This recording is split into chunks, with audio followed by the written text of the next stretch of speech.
comedy is one of the things that is one of the few art forms or performing art forms that you have to dig into your darkness. Mm-hmm. You know what I'm saying? And the greats, only the greats are the ones that really were able to. You think about Robin Williams, man. Like Robin Williams, bro. Like GOAT. Yeah. It's a GOAT, bro. Like Yeah. it's a GOAT, man. Like, but I feel like he pulling these characters out is also a defense mechanism as well. Mm-hmm. I feel like sometimes we don't want to deal with core, so we have all these other things that kind of help, you know, fill up these memories or these thoughts that keep us from, you know what I'm saying, meeting our ultimate demise or Mm-hmm. doing something that would be self-destructing, right?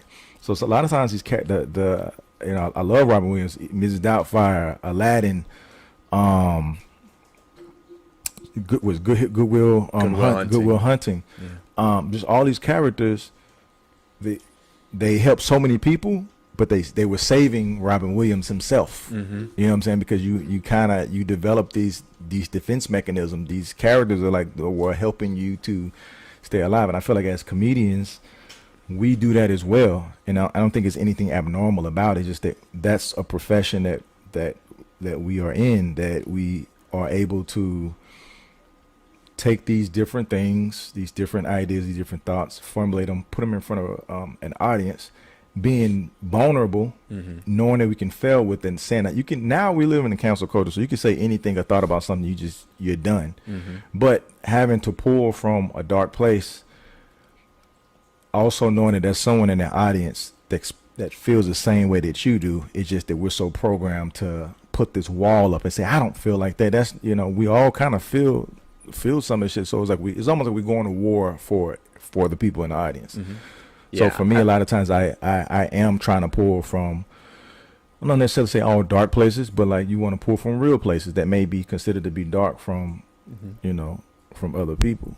I feel that what you were talking about defense mechanisms, because like the first year that I did improv, it was all characters. It was all like, and, you know, I have a range of characters that I can do, wacky characters, silly characters, different accents, whatever. But it was never me.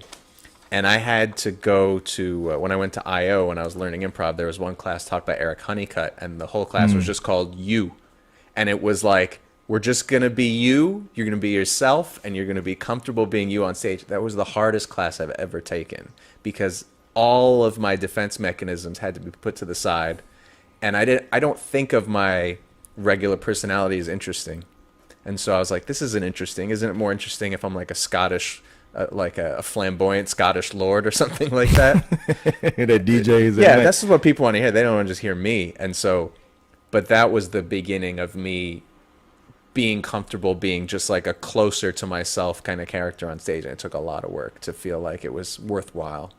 How often do you do that though? Like how often you, because I mean, I know like we're boys and stuff, so yeah, we have conversations. Like I know that's Russ I'm talking to, but on stage I never really see. On stage? Because you have so many characters, like you Yeah, easily, I mean, even if it's me, it's a heightened version, you know? Gotcha. So like I play the straight man a lot in a lot of scenes where there's crazy stuff going on, and I'm the guy trying to say like, well, this isn't reasonable, or you can't just burst through the wall, you're a Kool-Aid man, you can't, you know, whatever. Yeah. That's a version of me. Got you. Me being like, if I'm playing a character like an incompetent boss or something like that, that's a version of me. Got you.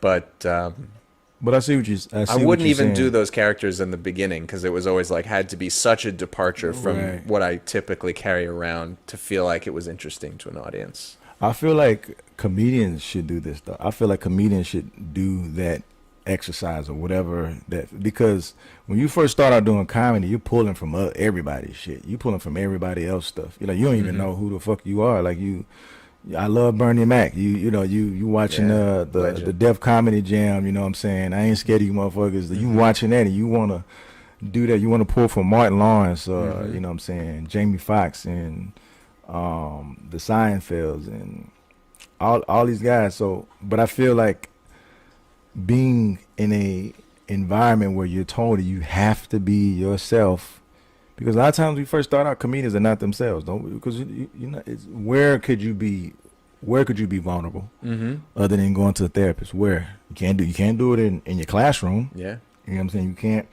We can't go and talk about your, be vulnerable and talk about your personal life at the job that you just got. Like you can't, Mm-hmm. and you don't do it in comedy unless it takes years to really get to that place to like feel like you can be completely vulnerable.